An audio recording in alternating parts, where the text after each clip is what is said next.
So today we are trying magnesium fire starter in camping or survival situation.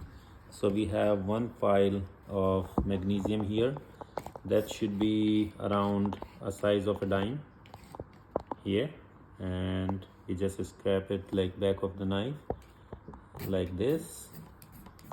And when you have this much here, just keep any cloth or any paper or grass there and make a 45 angle and try to make a spark.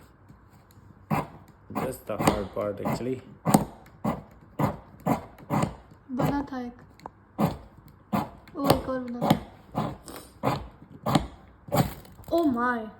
So this is how this magnesium starter work, and that's on my table. My wife